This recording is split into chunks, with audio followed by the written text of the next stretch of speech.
Good morning, नमस्कार, अस्सलाम वालेकुम, सत श्री अकाल, केम छो, मजे माँ। होपिंग सब लोग मजे माँ। तो आज जैसा कि मैंने आप लोगों से कहा था कि टाइम एंड टेंस का सीरीज जैसे ही समाप्त होगा लिटरेचर के टॉपिक पे हम लोग टूट पड़ेंगे। तो आज का जो क्लास हम लोगों का होने वाला है ये लिटरेचर का होने वाला है। और लिटरेचर में चूंकि आप लोगों को पता है कि दो सेक्शंस बांटे जाते हैं, पहला सेक्शन जो होता है वो प्रोज का होता है और दूसरा पोएट्री का होता है। और हम लोग पोएट्री सेक्शन स्टार्ट कर दिए हैं। चैप्टर 1 पढ़ लिया हम लोगों ने, चैप्टर 2 पढ़ लिया हम लोगों ने, और चैप्टर 3 अभी हम लोग पढ़ने जा रहे हैं। आप देखिए ऊपर हेडिंग दिया हुआ है, chapter 3 now the leaves are falling fast. जो चैप्टर 3 हम लोग अभी पढ़ने वाले हैं उस चैप्टर का नाम है now the leaves are falling fast. W.H. Auden के द्वारा लिखा गया। Actually W.H. ऑडेन कहाँ के रहने वाले हैं? ये एक जगह पे नहीं, ये बल्कि इनका जन्म कहीं और हुआ था, कुछ दिन वहाँ रहे, फिर वहाँ से कहीं दूसरी जगह चले गए थे। थोड़ा इंतजार करिए, मैं आपको बताता हूँ, थोड़ा धीरज रखिए। आइए देखते हैं इनके बारे में। जैसा कि आप लोगों को पता होना चाहिए, अगर आप हमारे रेगुलर यूज़र हैं, आप हमारे रेगुलर वीडियोज़ देखते हैं, तो आप लोगों को पता होना चाहिए कि मैं कोई भी चैप्टर शुरू करने से पहले चैप्टर का इंट्रोडक्शन देता हूँ, फिर चैप्टर के वर्ड मीनिंग्स देता हूँ और फिर मैं चैप्टर को पढ़ाता हूँ। तो सबसे पहले मैं आज के इस वीडियो में इस चैप्टर से रिलेटेड जो इंट्रोडक्शन है वो मैं आप लोगों को बता देता हूं, फिर इसका वर्ड मीनिंग लिखवा देता हूं। फिर अगले वीडियो में आप लोगों को इंतजार करना होगा। कल अगले वीडियो में मैं आप लोगों को इस चैप्टर का एक्सप्लेनेशन दूंगा। तो आइए देखते हैं। W.H. ऑडेन ने इस कविता को लिखा है। W.H. ऑडेन का पूरा नाम है Wystan Hugh Auden. Wystan Hugh Auden. So W.H. Auden का जन्म 1907 में हुआ था और इनकी मृत्यु 1973 में हो गई थी। 1907 में इनका जन्म हुआ था और 1973 में इनकी मृत्यु हो गई थी। आप लोगों को बता दें कि 1907 से लेकर के 1939 तक, 1907 से लेकर के 1939 तक ये इंग्लैंड में रहे और 1939 के बाद यूनाइटेड स्टेट में चले गए, यूनाइटेड स्टेट ऑफ अमेरिका चले गए वहां सेटल होने के लिए। सो इनका 1907 यानी कि 1907 से 1939 तक ये कहाँ रहे? इंग्लैंड में। और 1939 के बाद ये चले गए यूनाइटेड स्टेट में परमानेंटली सेटल होने के लिए। वहां फिर मृत्यु तक 1973 तक, 1939 से 1973 तक ये कहाँ रहे? अब ये ऑब्जेक्टिव में आप लोगों से क्वेश्चन आ सकता है कि 1907 से 1939 तक ये कहाँ रहे? इंग्लैंड में रहे।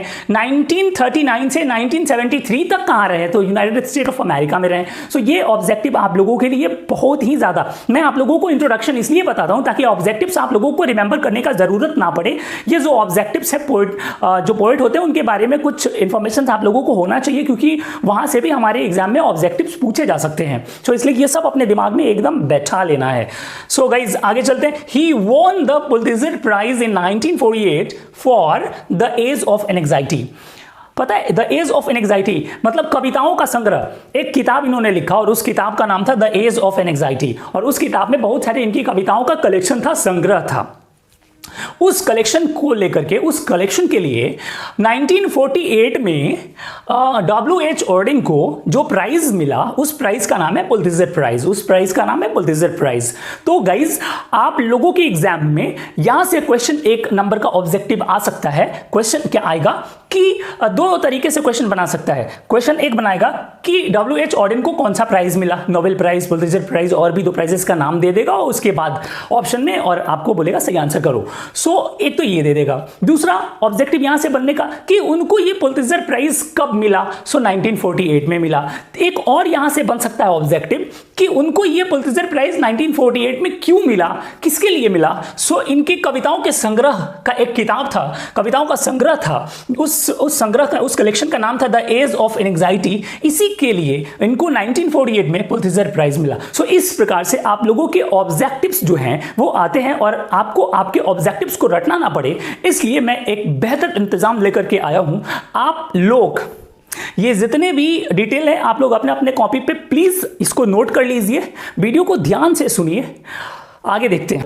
ही was a versatile and intellectually vigorous. Versatile का मतलब होता है परिवर्तनशील, मतलब किसी भी कंडीशन में अपने आप को फिट बैठा देने वाला, परिवर्तनशील।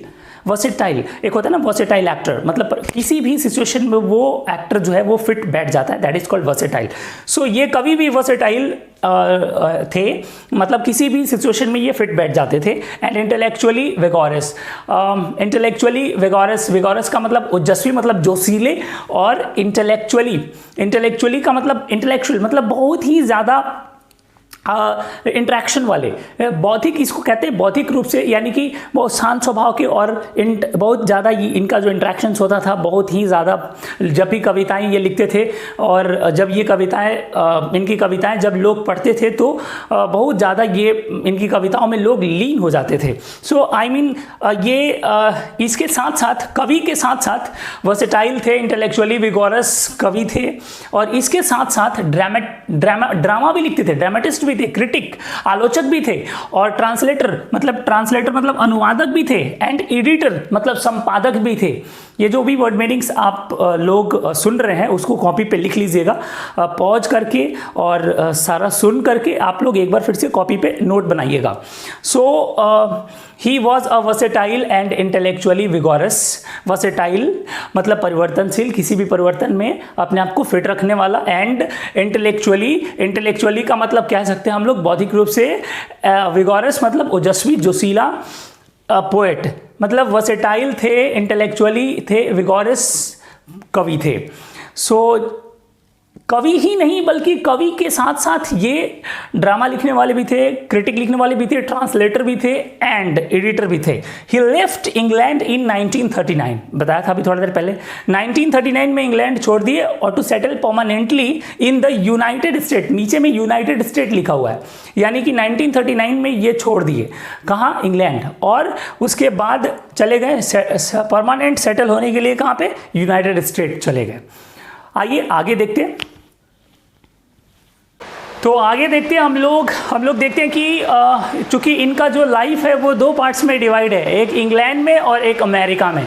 1939 के पहले इंग्लैंड में, और 1939 के बाद अमेरिका में। इंग्लैंड में जब थे तभी भी इन्होंने जो पोइट्री का काम था, जो पोएट का जो काम था वो इन्होंने किया, और अमेरिका में आने के बाद भी जारी रखा। सो इंग्लैंड में इन्होंने जिन जिन कविताओं को लिखा है वो सारे कविताएं निम्न प्रकार से, आप देखिएगा यहाँ पे, the orators, the dance of death, look stranger, Spain, another time, ये सारी कविताएं हमारे इंग्लिश फेज को दर्शाता है, यानी कि इंग्लैंड के समय को दर्शाता है।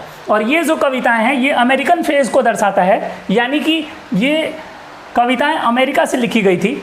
न्यू ईयर लेटर, ये पहली कविता। दूसरी from the time being.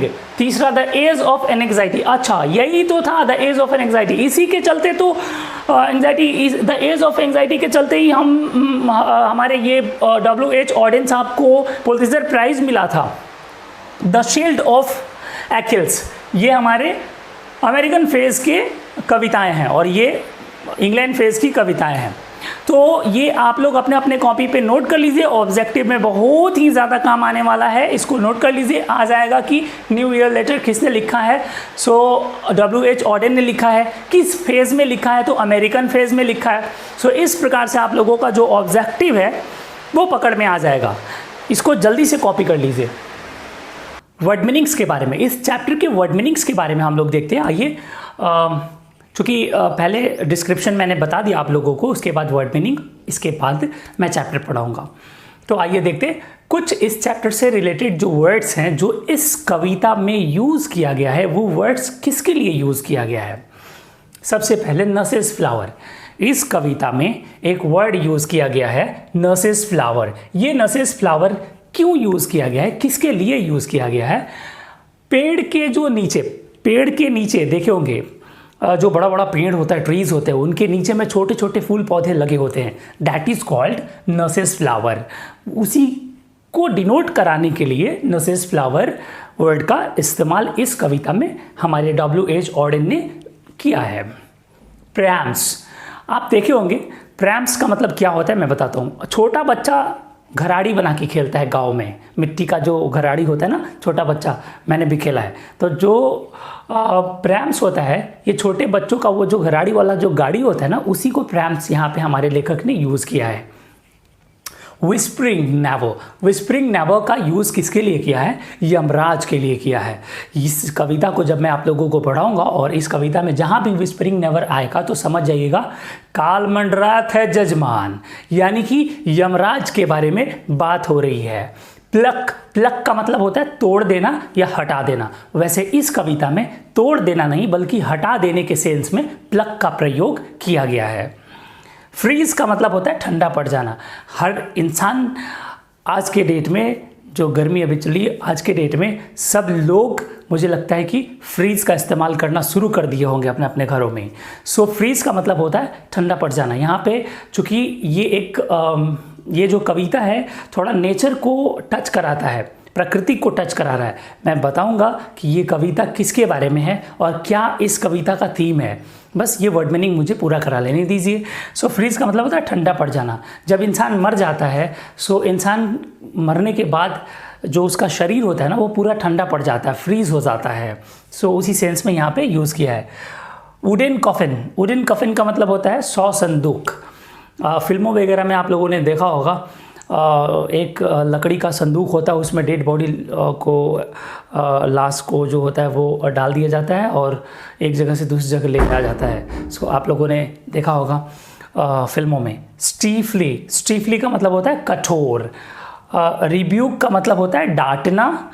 Trolls का मतलब होता है भूत पिचास वगैरह के लिए इस किताब में हमारा ये जो वर्ड मीनिंग है ट्रॉल्स, इसके लिए यूज़ किया गया है। लास्ट डिस्ट्रेस जो वर्ड है, ये वर्ड लास्ट है और लास्ट भी है। लास्ट डिस्ट्रेस वर्ड भी है और ये हमारे वर्ड मीनिंग का लास्ट भी है। सो लास्ट डिस्ट्रेस जो वर्ड यूज़ किया गया है हमारे बुक में, हमारे इस चैप्टर में, इस पोएट ने इस पोएम में जो यूज़ किया है वो डेथ के लिए यूज़ किया है, मौत के लिए, मृत्यु के लिए यूज़ किया है। सो इस प्रकार से ये जो वर्ड मीनिंग से आप अपने कॉपी पे उतार लीजिए, इसको रिमेंबर भी कर लीजिएगा। अब मैं आप लोगों को कुछ थीम समझा देना चाहता हूँ। इसका स्क्रीनशॉट या उतारना है तो जल्दी से स्क्रीनशॉट ले लीजिए और उतार भी लीजिएगा, कॉपी में फेयर होना चाहिए। तो इस कविता का थीम क्या है? व्हाट इज द थीम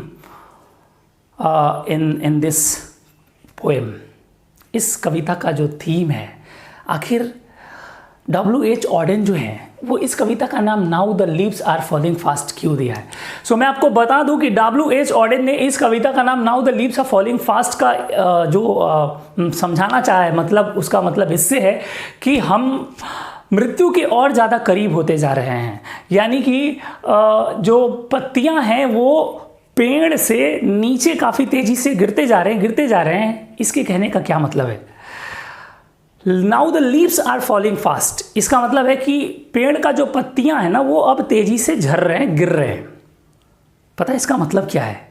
कवि इस लाइन से ये समझाना चाहते हैं कि हम लोग भी जिस प्रकार से पेड़ से पत्ती गिर रहा होता है और जब पूरा पेड़ सूख जाता है, पत्तियां गिर जाते हैं और पेड़ सूख जाता है, तो हम लोग उस पेड़ को मृत घोषित कर देते हैं, ये पेड़ सूख गया है, मर गया है।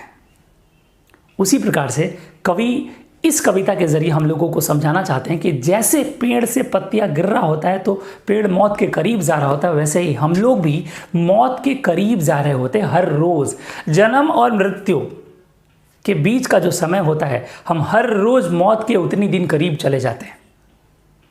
आज पैदा हुए, बस यहाँ से आपका सीधा नहीं बल्कि उल्टा गिनती शुरू हो गया है। हम मौत के धीरे धीरे करीब जा रहे होते हैं। पैदा होने के साथ ही हमारा काउंटडाउन शुरू हो जाता है। सो कवि यही बताना चाहते हैं कि हम मौत के काफ़ी करीब होते जा रहे हैं।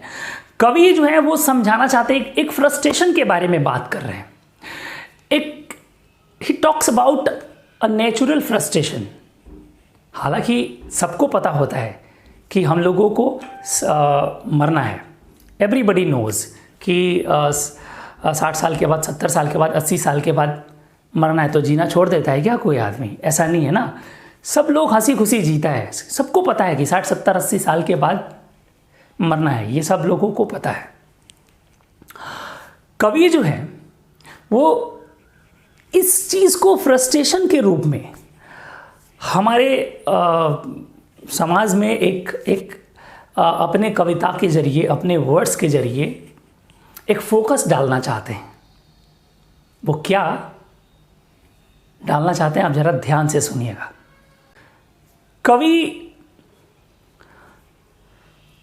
कवि कहना चाहते हैं, कवि कहना चाहते हैं कि all aspirations are not fulfilled.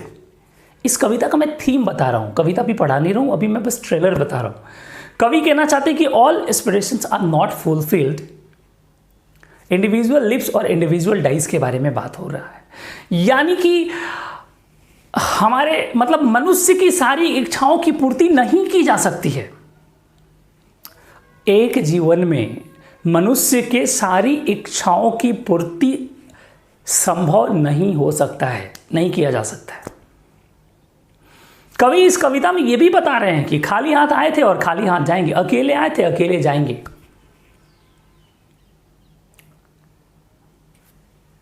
आगे बहुत कुछ कवि इस now the leaves are falling fast के जरिए, इस कविता के जरिए हम लोगों को मैसेज देना चाहते हैं। यदि आप उस मैसेज को सुनना चाहते हैं, यदि आप इस चैप्टर को पढ़ना चाहते हैं, तो जल्दी से जल्दी हमारे इस चैनल को सब्सक्राइब कर दीजिए, बगल में बेल आइकॉन दबा दीजिए, क्योंकि जब अगले वीडियो में मैं इस चैप्टर को पढ़ाऊंगा और उसका वीडियो जब मैं अपलोड करूंगा तो आपको सर्च ना करना पड़े, उस वीडियो का नोटिफिकेशन आप पे सबसे पहले चला जाए। इसलिए सब्सक्राइब कर दीजिए, घंटी बजा दीजिए। बहुत जल्दी अगले वीडियो में हम लोग now the leaves are falling fast को पढ़ेंगे। बहुत इंटरेस्टिंग चैप्टर है, मज़ा आने वाला है। फिलहाल इंट्रोडक्शन, वर्ड मीनिंग कॉपी पे नोट करके अपने दिमाग में भी नोट कर लेना है, रिमेंबर कर लेना है। मिलते हम लोग एक कमर्शियल ब्रेक के बाद। हंसते रहिए, मुस्कुराते रहिए। Thank you.